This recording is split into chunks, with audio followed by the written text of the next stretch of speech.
টাকা লাগার জন্য আপনারা বিভিন্ন জায়গা থেকে চাঁদা নিচ্ছেন, কখনো সেই চাঁদা গাড়ি হয়ে আসছে, কখনো সেই চাঁদা বাড়ি হয়ে আসছে, কখনো রূপায়ণ টায়ার আপনাদের অফিস হয়ে আসছে, কখনো আপনার কম্বল হয়ে আসছে সার্জিস, কখনো আসিফ মাহমুদের হেলিকপ্টার হয়ে আসছে। তো ওই যে চাঁদার অংশটুকু আপনারা পাচ্ছেন, সেটা পাইতে হলে আপনাদের তো কিছু না কিছু কাজ করে দিতে হবে, সেই কাজগুলিও আপনারা করতেছেন। এইটা হচ্ছে পারসেপশন, এটা হচ্ছে আপনাদের বিরুদ্ধে অভিযোগ। আপনারা বলেন আমার মতো 1 কোটি খালেদ মহিউদ্দিন আছে যারা আপনাদেরকে গাড়ি দেয়। একই কালচারে আপনারা পড়তেছেন না, একই কালচারে আপনারা ব্যবহার করতেছেন না। আপনাদের কাছে তদবির আসতেছে, আপনারা তদবির করতেছেন তো, বিভিন্ন জায়গায় আপনারা তদবির করতেছেন তো, করতেছেন না?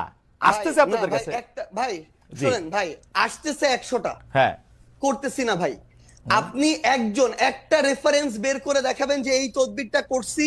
এবং যদি কোনো একটা ক্ষেত্রে ভাই বলি, ধরেন কোন একটা জেলার ডিসি ওই জায়গায় গিয়ে এখনো রাজনৈতিক দলের তোষামোদি করতেছে, জনগণের চিন্তা না করে নির্দিষ্ট কিছু মানুষের এজেন্ডা বাস্তবায়ন করতেছে, ওই এলাকার মানুষ, জনগণ, ছাত্র প্রতিনিধি সবাই একসাথে এসে যখন বলে, তখন এই দাবিটা তুলছি। কিন্তু আপনি এটা যখন জনগণের ক্ষেত্রে হবে, দেশের স্বার্থ হবে, তখন আমরা আমাদের জায়গা থেকে দাবি তুলবো। আপনি এটা একটা এক্সাম্পল দেখাবেন। আমি দেখাবো সার্জিস, আমি একটা এক্সাম্পল দেখাবো, একটা এক্সাম্পল দেখাই, অবশ্যই একটা এক্সাম্পল দেখাই, একটা এক্সাম্পল, হ্যাঁ আপনারই দেখাই। আমার এটা বলতে মানে এটা খুব ইচ্ছা ছিল না, কিন্তু যাই হোক, একজন জুডিশিয়ারির একজন খুব উঁচু পদের কর্মকর্তা আমাকে জানিয়েছেন, আমি বলি। সেটা হচ্ছে আপনার বাবার তদবিরের কারণে নিয়োগ বন্ধ করে দেওয়ায় পঞ্চগড়ের জেলা জজ আর চিফ জুডিশিয়াল ম্যাজিস্ট্রেটকে মিনিস্ট্রিতে অ্যাটাচড করা হয়েছে। ভাই শোনেন, একটা কথা বলি, মানে এই যে মানে এটার চেয়ে বড় প্রোপাগান্ডা পুরো পঞ্চগড় জেলার যত মানুষ আছে তাদেরকে জিজ্ঞাসা করবেন, পুরো পঞ্চগড় জেলার বৈষম্য বিরোধী ছাত্র আন্দোলন আছে তাদেরকে জিজ্ঞাসা করবেন, পুরো পঞ্চগড় জেলার বৈষম্য বিরোধী ছাত্র আন্দোলন পুরো জেলা কোর্ট থেকে শুরু করে এভরিথিং ব্লক করে রাখছিল শুধু একটা কারণে, এই জেলা জজ এবং চিফ জুডিশিয়াল ম্যাজিস্ট্রেট তারা তাদের জায়গা থেকে একটা নিয়োগ প্রক্রিয়ার পরীক্ষার আগে তারা বিভিন্ন জায়গায় ম্যান সেট করে রাখছিল, এবং ওইখানে যারা পরীক্ষার্থী ছিল তাদের প্রতিবাদের মুখে পড়ে তারা পরীক্ষাটা পর্যন্ত বন্ধ করে দিতে বাধ্য হয়। এবং সবচেয়ে মজার বিষয় হচ্ছে, একটু অ্যাড করি ভাই, সবচেয়ে মজার বিষয় হচ্ছে ওইখানে অ্যাপ্লাই করেছিল মনে করেন 2000 স্টুডেন্ট, তারা তাদের মতো করে বিভিন্ন এক্সকিউজ দিয়ে প্রায় অর্ধেক স্টুডেন্টকে পরীক্ষা দিতেই দেয় না, বাকিদেরকে দিয়েছিল। এবং এরপর এটা পর্যন্ত রেফারেন্স ওই স্টুডেন্টদের পরীক্ষার্থীদের কাছে চলে গিয়েছিল, বিভিন্ন পলিটিক্যাল দল তাদের জায়গা থেকে লিস্ট পাঠিয়েছিল। এবং এই চিফ জুডিশিয়াল ম্যাজিস্ট্রেট এবং জেলা জজ যিনি রয়েছেন, তারা বিগত সময়ে আওয়ামী লীগের সময়ে তারা ওই সময় যে আইন এবং বিচার মন্ত্রণালয়ের যিনি মন্ত্রী ছিলেন তার লিস্ট দেখে দেখে পঞ্চগড়ে নিয়োগ দিয়েছে। এই অভিযোগগুলো এক করে পুরো পঞ্চগড় জেলার ওই পরীক্ষা যারা পরীক্ষার্থী তারা রাজপথে নেমেছিল, মানুষ নেমেছিল, বৈষম্যবিরোধী ছাত্র আন্দোলন নেমেছিল।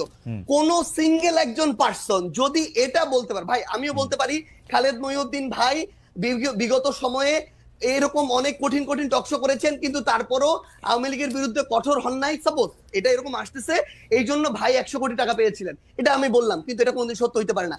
আপনি সিঙ্গেল এরকম একটা দেখাবেন যে কেউ একজন বলবে যে আমাদের একটা রেফারেন্স ওই জায়গায় গিয়েছিল যে কারণে আমরা এটা বাধা দিয়েছি। আচ্ছা, প্রথম কথা যে আপনি কি এই সমস্যার সমাধান করলেন, মানে এই সমস্যার সমাধানে আপনি নেতৃত্ব দিলেন? ধরেন আমি কেন নেতৃত্ব দিব? না ভাই, সবচেয়ে বড় শুনেন, আপনার কাছে অভিযোগটা আসছে, তারপর আপনি এটা সমাধান করলেন, ব্যাপারটা কি এরকম? না না না, আমার কাছে অভিযোগ কেন আসবে? আমার কাছে কোনো অভিযোগই আসে নাই। আমরা আমাদের জায়গা থেকে যে জিনিসটা দেখেছিলাম যে যখন পঞ্চগড় জেলার বৈষম্যবিরোধী ছাত্র আন্দোলন এই একটা মানে আগে থেকেই ঠিক করা নিয়োগ প্রক্রিয়ায় যাচ্ছিল, এবং তাদের আগের রেকর্ড গুলো এরকম যে বিভিন্ন রেফারেন্সে, বিভিন্ন সুপারিশে এবং অর্থ লেনদেনের মধ্য দিয়ে তারা নিয়োগ দিয়েছে।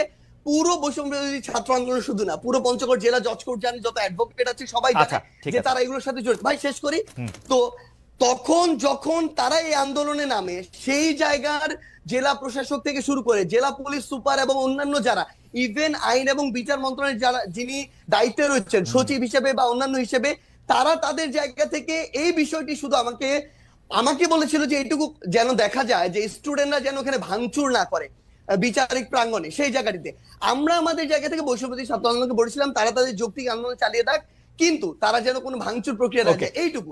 এটা হচ্ছে প্রশাসনিক বিষয় ভাই, কিন্তু না ভাই, আমার মনে হয় যে একটা কথা অ্যাড করতে হবে ভাই, একটা কথা অ্যাড করতে হবে, সেটা হচ্ছে সবচেয়ে বড় বিষয় হইতেছে কি ভাই, কিছুদিন আগে আমি এরকম দেখছিলাম সোহরাওয়ার্দী মেডিকেলে একটা প্রেসক্রিপশনে লেখা সমন্বয়ক সার্জিস আলমের আত্মীয়, বাড়ি হচ্ছে নাটোর না পাবনা এরকম কিছু একটা জায়গা, আমার 14 গোষ্ঠীতে ভাই এখানে কেউ নাই।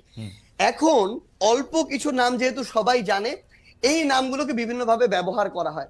যখন দেখতেছে তার প্রত্যাশিত কিছু একটা হচ্ছে না, তখন যাকে তার সন্দেহ হচ্ছে তার বিরুদ্ধে এরকম এলিগেশন দিয়ে দিচ্ছে। Okay. কিন্তু এটা যখন ভাই একটা জিনিস শুধু বলি, এটা যখন আপনি আপনার জায়গায় এরকম, আপনি ভাই আমাদের কাছে অনেক রেসপেক্টেড, একদম সোজা বাংলা কথা বলি ভাই, সো সেই জায়গায় যখন এরকম মানে এরকম একটা কথা চলে আসে, কেউ একজন বললো ওইটা এরকম একটা মেইন স্ট্রিম জায়গায় চলে আসে, এটা খুবই অপ্রত্যাশিত।